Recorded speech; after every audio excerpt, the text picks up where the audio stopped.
Hello guys, this is News Listener by Angelo. Salamat po sa mga manonood. Kumusta po yung mga nanonood po sa inyo dito? Kung naapektuhan po yung inyong lugar, sana po nasa mabuti po kayong kalagayan. Dito po sa Iloilo, grabe din yung ulan tsaka yung yung hangin. Mabuti mabuti na lang yung sa lugar namin ay hindi gaano ka apektado. Although malapit yung pagdaan ng bagyo, buti na lang yung bahay namin, pinaligiran siya ng ng kahoy at mukhang na-deter yung hangin na sana'y sumasalubong sa bahay namin. So I hope everyone is safe. Nakakalungkot dahil yung Cebu, napakalaki yung baha at ang daming naapektuhang pamilya, meron ding nasawi, 'di ba? At mukhang itong project ni Slater Young ay isa sa mga reasons na bumabaha. Grabe ang pagbaha doon sa Cebu City. Okay? So pag-usapan natin yan guys and let's check out this information galing sa Politico, uh, Politico.ph. Okay? At sabi dito, Cebu flood spark outrage. DNR Monterezas condo endorsed by Slater Young draw flack. Okay, actually, kung natatandaan nyo guys, yung kanyang pag-endorse nitong condo na to ay nasa bundukin ng Cebu City. Okay? At when it comes to uh, sa mountainous area, ang mangyayari, pag umulan, syempre, anong mangyayari, di ba? Ang tubig from the mountains, bababa yan. Kasi it will go down by gravity, di ba? At mukhang yan ang nangyari doon sa Cebu. Okay? So baba tayo dito, sabi dito, okay, medyo maliit Napakalakihin natin. Cebu reels from widespread flooding brought by recent typhoon. Public anger has turned towards the Department of Environment and Natural Resources, DNNR, with many accusing agency failing to protect the environment and allow large-scale hillside development. Okay, ayan, nakikita niyo yan sa Facebook, ang daming tumutiligsa, especially kay Slater Young, kasi siya mismo nag-endorse nito di ba? At definitely, hindi lang damay ito si Slater Young, pati na yung DNR, tsaka yung company na ni Slater Young, di ba? So netizens flooded social media platform to vent frustration, blaming DNR for allegedly permitting residential condominium projects on mountain slopes. The projects the project they believe worsened the flooding in several parts of the city. So actually, napaka grabe yung yung flooding doon sa Cebu, di ba? At hindi mo talaga ma iiwasan na yung anger yung galit ng mga tao naghahanap sila ng i-vent out, di ba? At mukhang si Slater Young talaga yung punteriya nito, di ba? Pero hindi nila ma-blame yung tao kasi yan ang nangyayari, di ba? One of the developments single out online was Montereza's project includes the rise at Monterezas, a high-end condominium complex spearheaded by engineer and influencer Slater Young. I believe yung kanyang video nangyari noong 2 years ago. Okay? Uh, at ginawa nila, di ba? Hanggang ngayon hindi pa tapos. Siyempre, ang delikado diyan if yung isang project, especially doon sa mountainous area, pag kinalbo mo yung bundok, ang mangyayari, lahat ng tubig pupunta yan pababa, di ba? No stopping. So yan ang nangyari doon sa iba't ibang lugar sa Cebu City. Okay? At ang daming videos na yan, actually guys, di ba? At tapos sabi dito, according to the project description, it was built on hills of Barangay Guadalupe in Cebu City, designed to bend with natural contours of the landscape. But for many residents, such development have come at the expenses of environmental safety. Yan ang nangyari, di ba, sa Cebu. Okay? Ito, papakita ko sa inyo.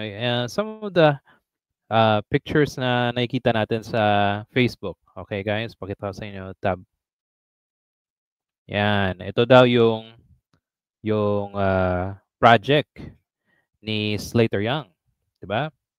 Okay. So, ito yung siguro yung event na nangyari yung bagyo. Tapos, ang dami ditong ano. Yan. Dami nagsasabi na, musta na yung project mo, sir? Okay. Ano pa? Meron nakikita dito. Ito. So, view to sa kanilang site. Okay? Yan. So, parang hindi nila pinag-isipan eh. Di ba? O, ito daw. Ito, mukhang ano to. Let's just say, ito yung helicopter image. Yan. O yan. Kita mo yung brown na from the mountain. Bumababa siya papuntang syudad. Di ba? Ano ba?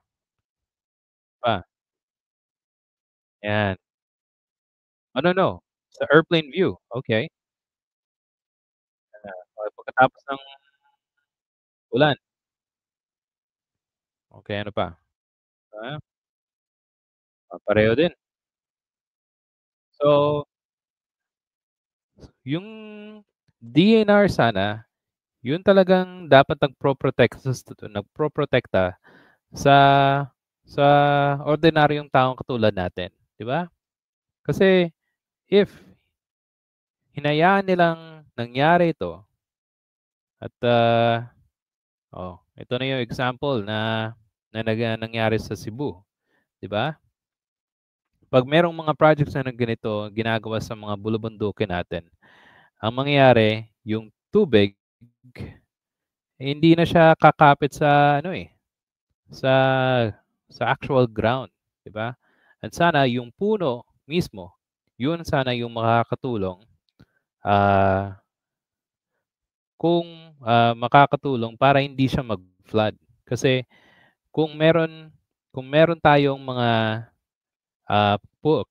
kahoy doon, yung mga roots ay kukunin direktang pupunta siya sa ilalim ng lupa.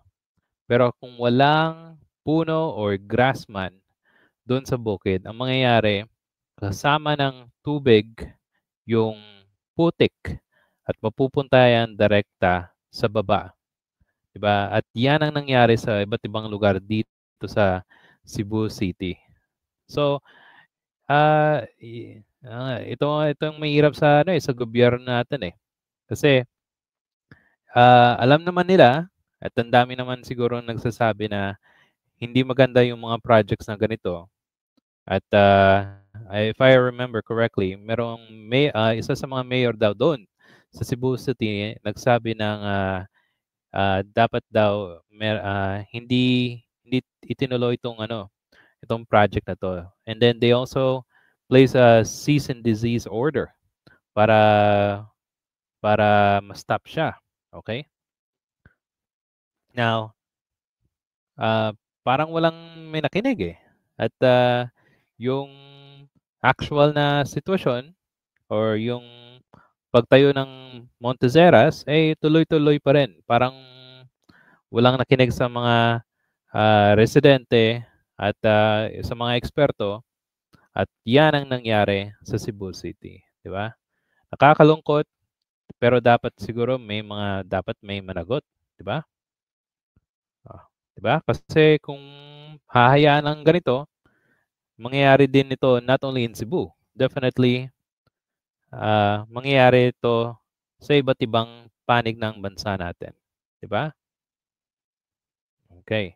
So, hopefully, merong siguro dapat may matutunan tayo dito, especially leader na niloloklok natin sa gobyerno. Kasi hindi lang naman itong mga projects na hinayaan ng gobyerno, definitely yung flood control projects, di ba? Kung may yung flood control projects doon sa Cebu, and I just saw it in the news also na napakalaki daw ng flood control projects doon sa ah, sa Cebu.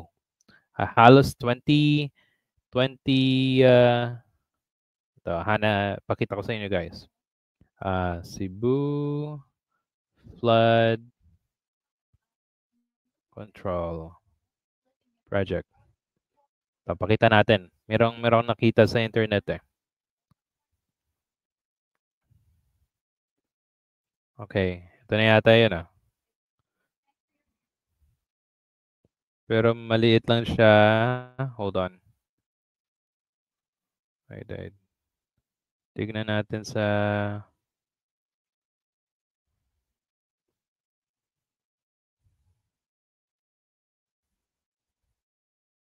Yan, ito. Cebu City. Okay, galing to sa ano ah. Galing to mismo sa... loading pa siya.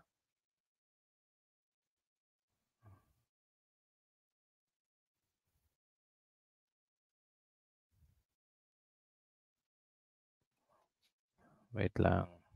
Okay, ito na yon. So sabi dito, Cebu City, 1.8 billion pesos. Okay? At ito ay na kuha sa sumbong sa Pangulo data set. So mismo napakalaki nung kanilang flood control projects doon, di ba?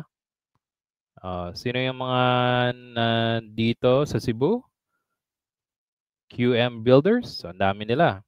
Well, we can talk more about that. But definitely, hindi gumagana yung kanilang flood control projects doon sa Cebu. So, ang nangyari, bumaha. Di ba? I just want to share something also. Kung anong mangyayari. Kung ang ground mismo, okay, ay dry, okay, ano mangyayari sa actual na tubig? Okay, ito ay a very good example when it comes to flooding sa iba't ibang lugar natin sa bansa. Okay? So, pakita ko sa inyo guys from YouTube. Ito. Kung ano mangyari kung wet grass and kung dry grass, gaano kabilis makuha ng ng ground yung tubig. Okay? So here, play natin to.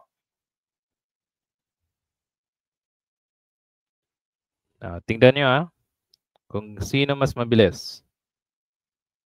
O yan, yung wet grass, napakabilis, di ba? Pero yung normal, gumagalaw din siya pero not so. Ito ay yung summer. Pero kung dry yung ground, okay, halos hindi gumagalaw yung cup ng isa ng tubig. So yan ang very good example. That's why kung meron tayong mga bukid, dapat hindi ito ginagalaw ng kung sino man tao, 'di ba? Kasi pag wet yung ground ng mga bukid natin, madaling kunin ng yung tubig ulan at hindi siya mapupunta sa ibaba. Okay? Okay guys? At just to give you guys an information also dito sa Google Maps, ito yung Monterezas de Cebu. Ito yung Cebu City itself.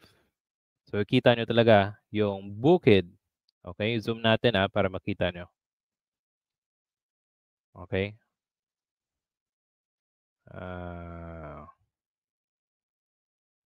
Wait lang.